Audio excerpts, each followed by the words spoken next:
Indigenous Rights Radio, because knowledge is power.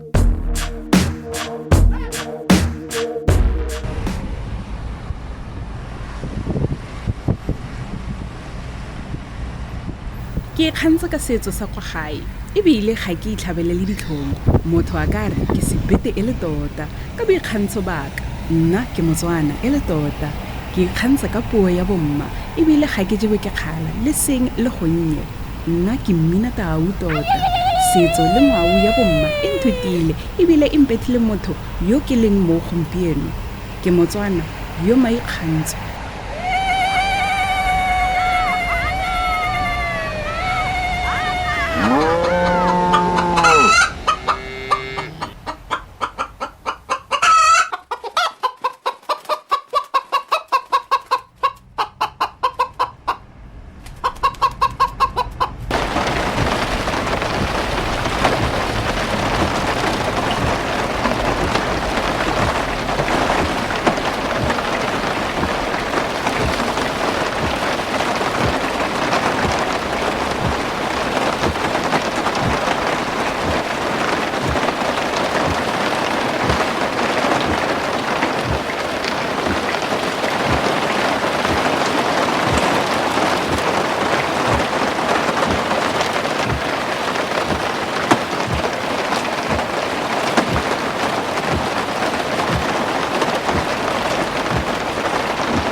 Ichokwadi kuti vakuru vanoti kugarika tange namo rugare rugotevera munhu akangwara anofamba akazvorereka panyika nounhu hwake hunozvaratidza voga pavanhu nevanhu vanomupa chiremero nokuti haangazvikudzi asi mhengera mumba inofamba yakatakura ngwaro mumaoko nokuti anotiparidzira ndiwo unhu chimiro chomunhu akarurama ane rukudzo chinokosha kupinda ndarama zvakapetwa runa mbiri haikungirwata aiwa mbiri inouya yoga noungwaruwo hunozivikanwa nevamwe kwete muridzi usafamba wakashonga uzivi hwako pavanhu rega kufamba uchiparidzira ungwaru nouchenjero hwako zvirereke ugozviisa pasi pevakuru vako zvikomborero zvinowanzowira kune vakashoreka kunyange zvazvo dzimwe nguva vakuru vachiti chiri pamuchena chiri pamutenhure asi vanachinya mapezi ndo vaiwana shangura dzevakadzi chikara harisi benzi chikara imhepo inoziva kwainoenda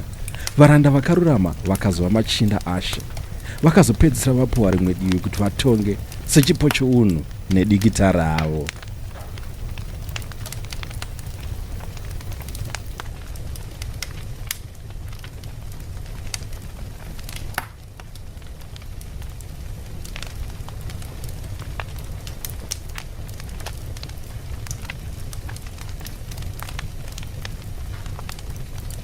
Nanso ke Mzantsi Afrika, nanso ke mzindini kaphalo.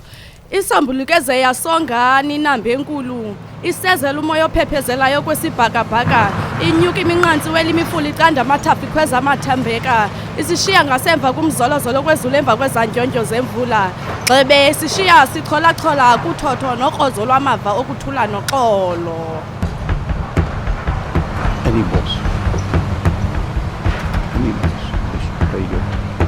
Rai. Wat maakt hulle vast met de kwas? Hou voor ons los, misamentbos. Rai. Wat maakt hulle vast met de kwas? Hou voor ons los, misamentbos. Ik draai het touwtje, spieren wat een vrouwtje. Haar rokje is rooi en haar schoentje is groen. Sy lyk so wakker en so bakker soos 'n glamour girl. Sy het 'n kerel, hy kom ons van die perel.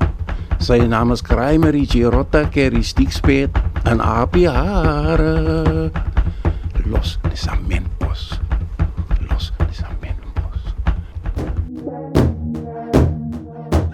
Indigenous Rights Radio, because knowledge is power.